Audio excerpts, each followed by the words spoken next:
So, what are my thoughts on the Smashing Pumpkins' Teargarden by Kaleidyscope?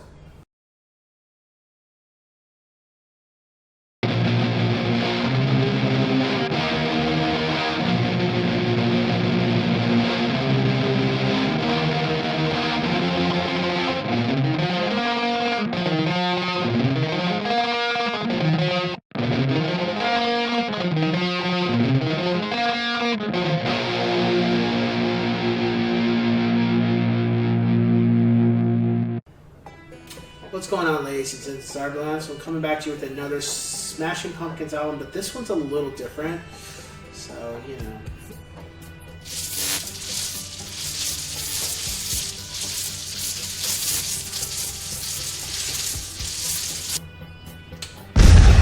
Teargarden by Kaleidyscope. Now, I'm giving a review for this, but it's kind of a little different. Because this is technically was supposed to be like 44 tracks, I believe, and what ended up happening was the Teargarden part, which I'm going to go over, and Oceana, and then Monuments of, I always forget, is it Monuments of, Monuments of an Allergy. And I guess something happened with Monuments where Billy just decided not to finish it, and he just stopped right there, and this whole project got scrapped to an extent.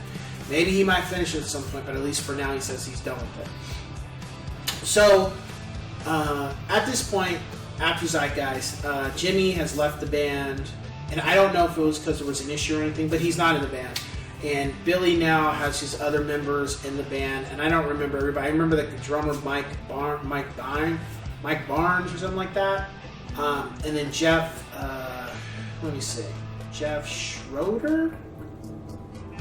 Yeah, Jeff Schroeder, because Jeff Schroeder actually, he ends up becoming a full-time member of Smashing Pumpkins, and he's been with the band since this time. He's been with them for everything released after this. So, what ended up happening was, I don't think Smashing Pumpkins were on a label at this point, and Billy was just releasing tracks every so often online, and to me, I was just like, I didn't really care. I like Smashing Pumpkins, but I was just kind of like, look, I want to listen to an album. I don't do singles. I don't do songs. I do albums. So for me, it was just like, when it came out, I would get around to it. It wasn't anything where I was just like, oh yeah, I want to hear this, and yada yada. And then what I did hear at the time, Astral Planes, I didn't really care for. Song for a Son, I was like, whatever. But A Song for a Son grew on me. Astral Planes, I'm still kind of like, I don't hate it, but I'm just like, it is still like a whatever song to me. No. Yeah, Astral Planes, I just, What'll Make My Mind and A Stitch in Time, those songs are cool. Because those were really the only songs that kept getting released. And I was just like,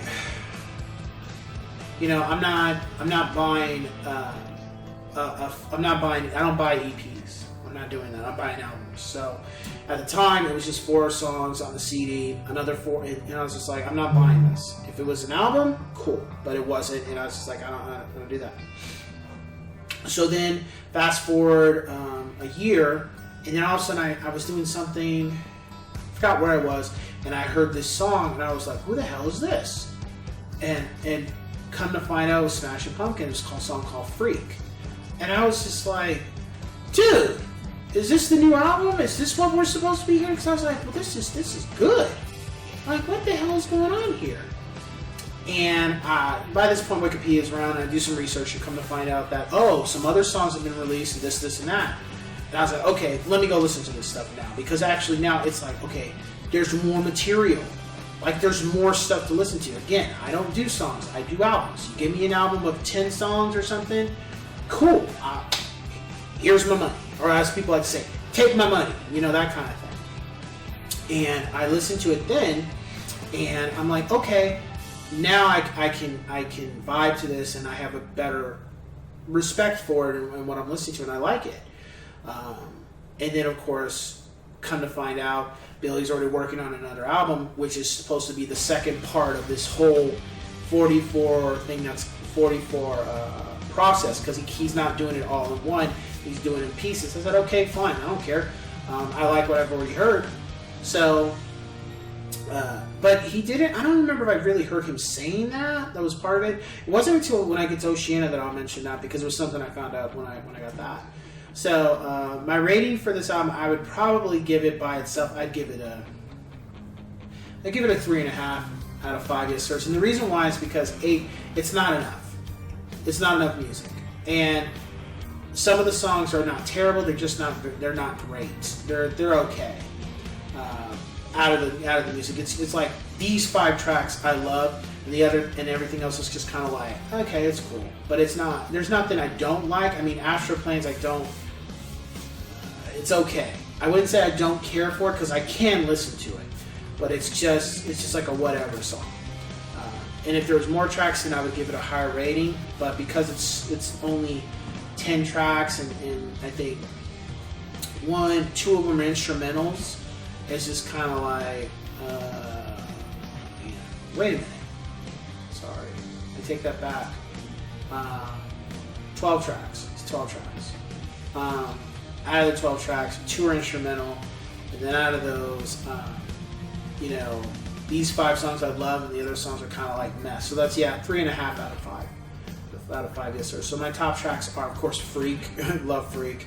Tom Tom. Love Tom Tom. Tom Tom gives me a vibe of Adore, but Makina at the same time. Like the music of Adore to an extent. I love Tom Tom. Then I would say Lightning Strikes, Owata, and I always kind of... Oh, The Fellowship. Yeah, The Fellowship. Yeah. So this isn't something that...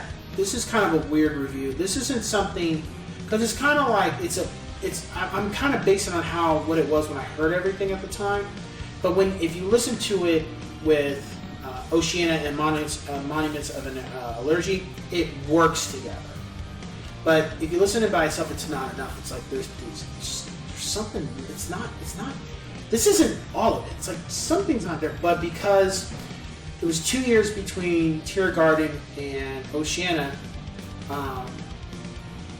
I can kind of I'm looking back on that time and then how I feel about it moving forward. Because I still listen to it because I grouped it with the other 2 albums. But it's just like by itself, I feel it's not strong enough by itself. And of course, Billy said, well, it wasn't supposed to be, but I'm just going on based of my experience with it when I heard it the way it was. Because it kind of felt like Billy didn't fully have... I think he had the way of how he wanted the album to go, but I don't think he fully had the way of how he wanted to release it. I think that was the issue, was how to release it. Because at first it was just bits and pieces. And I was just like, I don't do bits and pieces, I do albums. So, I would say check it out if you're a fan of the band. I would not, I would just say check it out if you're a fan of the band. If you're starting out the band, I would not refer you to this. This is if you love all the other stuff up until this point, then go ahead and check it out. That's how I would rate this, because it wasn't, it's just kind of like bits and pieces. It's not a like cohesive full album. If you listen to it with Teargarden, Oceana, Monuments, then that's different, but it is what it is. So with that being said, we will cue the music. They let out children, shout in the name of peace. They march to freedom, a killing machine.